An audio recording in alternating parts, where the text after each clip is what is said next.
Haleluya, haleluya. Jumpa kembali dalam program kita hari ini, Love God and Love You. Puji Tuhan.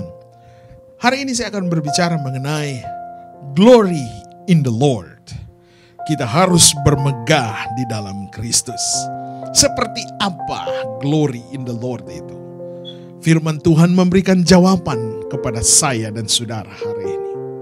Dan firman Tuhan itu begitu kuat dan jelas dan perkasa. 1 Korintus pasalnya yang pertama ayat yang ke-30. Firman Tuhan tetapi oleh Dia kamu berada di dalam Kristus Yesus, yang oleh Allah telah menjadi hikmat bagi kita. Ia membenarkan, Ia menguduskan, dan Ia menebus saya dan saudara. Ayat 31 berkata, karena itu seperti ada tertulis, barang siapa bermegah hendaklah ia bermegah di dalam Tuhan. He who glories, let him glory in the Lord. Haleluya, haleluya. Firman Tuhan begitu kuat dan jelas, berkata bahwa perbuatan Tuhan telah nyata bagi saya dan saudara. Bahwa oleh karena kemurahan Tuhan yang dilimpahkan dan oleh karena kasih-Nya yang begitu besar, Ia telah membenarkan saya dan saudara. Ia telah menguduskan kita sekalian.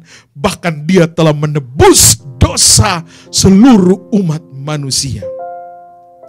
Dengan alasan inilah, maka Paulus menjelaskan kepada saya dan saudara, mengingatkan kita sekalian, kalau kita mau bermegah, di dalam 1 Korintus 1 ayat 31, hendaklah kita bermegah di dalam Kristus. Definisi kata bermegah di dalam bahasa Inggris memakai kata glory, yang berarti mulia atau kemuliaan. Di dalam bahasa Yunani memakai kata eikomai, yang berarti adalah glory. Dan ini ditulis 23 kali di dalam konteks ini, yang berarti kemuliaan atau kejayaan. Kata eikomai berarti boast, yang bisa diartikan kebanggaan, membanggakan, kesombongan. Nah, yang Paulus ingin terangkan kepada kita, kita bukan membanggakan atau bermegah karena kejayaan kita, kepintaran kita, kedudukan, jabatan kita, kekayaan kita. Tetapi Paulus katakan hendaklah kita eikomai, artinya rejoice, bersukacita, bergembira, beriang di dalam Tuhan. Bukan kita mau membanggakan, oh saya bisa, oh saya ini perkasa, oh saya ini kaya, saya ini banyak duitnya. Bukan itu yang Paulus katakan. Paulus katakan bersukacita dan bergembira di dalam Tuhan, bermegah di dalam Tuhan. Kenapa saudara harus bermegah?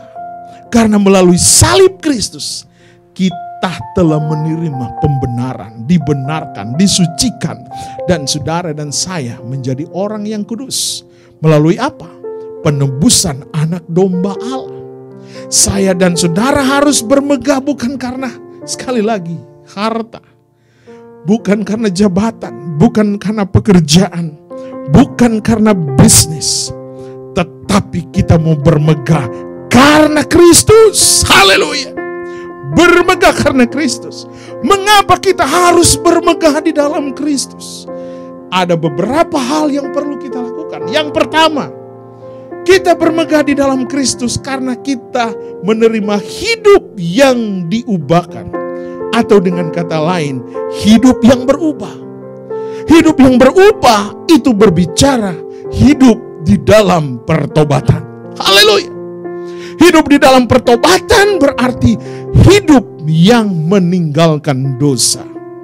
Galatia 2 ayat 20 berkata, "My old self has been crucified with Christ. It is no longer I who live, but Christ lives in me. So I live in this earthly body by trusting in the Son of God, who loved me and gave himself for me." Artinya, aku hidup, tetapi bukan lagi aku sendiri yang hidup, melainkan Kristus yang hidup di dalam aku. Dan hidupku hidupi sekarang di dalam daging adalah hidup oleh iman di dalam Anak Allah yang telah mengasihi aku dan menyerahkan dirinya untuk aku. Saudara-saudara, begitu besarlah kasih Allah bagi saya dan saudara. Karena perbuatan tangan Allah yang kuat, karena kebaikan Allah bagi gereja, sehingga ia mengutus anaknya yang tunggal, namanya Tuhan Yesus Kristus, sehingga saudara dan saya bisa beroleh hidup, bisa mencapai kehidupan yang kekal. Roma 12 ayat pertama dan yang kedua. Kemurahan Allah menasehatkan kita supaya kita mempersembahkan tubuh ini sebagai persembahan yang hidup, persembahan yang kudus, yang berkenan kepada Allah. Karena itu yang dikatakan ibadah yang sejati. Firman Tuhan mengencourage saya dan saudara, jangan kamu menjadi serupa dengan dunia ini, tetapi firman Tuhan mengingatkan kita, berubahlah oleh pembaharuan budimu, sehingga kamu dapat membedakan mana kehendak Allah, apa yang baik, apa yang berkenan kepada Allah, dan yang sempurna. Haleluya, haleluya. Allah begitu mengasihi saya dan saudara. Paulus berubah ketika Paulus berjumpa dengan Yesus. Firman Tuhan mencatat bahwa Paulus 5 kali disesah orang Yahudi. Setiap kali disesah 40 kali kurang 1 pukulan. Betapa hidupnya dibentuk oleh Tuhan. Bahkan 3 kali dia didera, 1 kali dilempar dengan batu, 3 kali mengalami karam kapal. Sehari semalam dia terkatung-katung di tengah laut. Bahkan dia dimasukkan di dalam penjara. Bahkan dia mengalami ancaman bahaya banjir, bahaya penyamun, bahaya orang-orang Yahudi, dan lain sebagainya. Bahkan dia mengalami bahaya yang ada di kota, bahaya yang ada di padang gurun, bahaya yang di laut, dan bahaya dari pihak-pihak saudara Paulus. Begitu Paulus mengalami satu pembentukan. Bahkan di dalam ayat yang ke-30, ini yang harus saudara dan saya patut contohi. Apa yang Paulus banggakan? Apakah dia dibanggakan karena banyak experience yang dia lewati? Tidak. Tetapi yang dia katakan, jika aku harus bermegah, maka aku akan bermegah atas kelemahan. Artinya apa? Paulus tidak bermegah dengan latar belakang. Siapa saudara? Latar belakangmu pejabat, latar belakangmu pengusaha, latar belakangmu orang kaya. Tuhan tidak lihat itu. Yang Tuhan mau lihat adalah perubahan hidupmu. Kekayaan yang kau miliki, jabatan yang kau miliki untuk Kristus, bukan untuk kepentingan manusia. Mengapa kita harus bermegah di dalam Kristus? Yang kedua adalah kita adalah warga kerajaan Allah. Apa jaminannya? Efesus yang pertama ayat yang ketiga berkata demikian.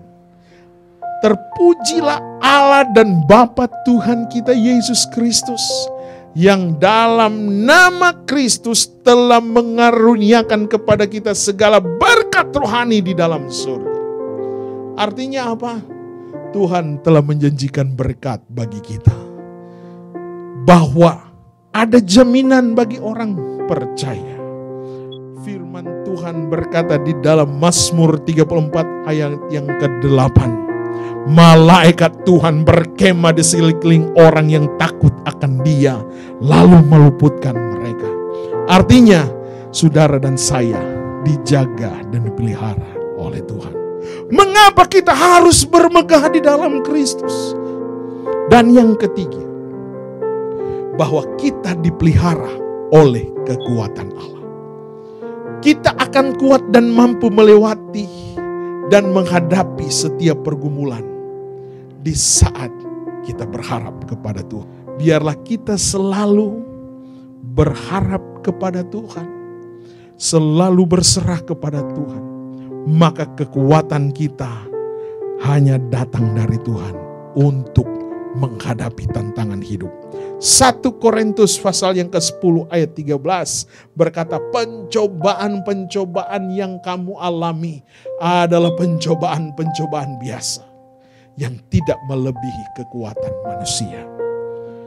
Hari ini mungkin saudara mengalami masalah, tapi ingat, Tuhan mampu menyelesaikan. Tuhan ada dekat dengan kita. Jangan takut, karena Dia memberikan keselamatan bagi saya dan saudara. Dan yang terakhir, kita harus senantiasa hidup untuk menghargai dan menerima anugerah Tuhan. Sebenarnya kita tidak layak menerimanya, tetapi karena kasih-Nya maka kita bisa menerima.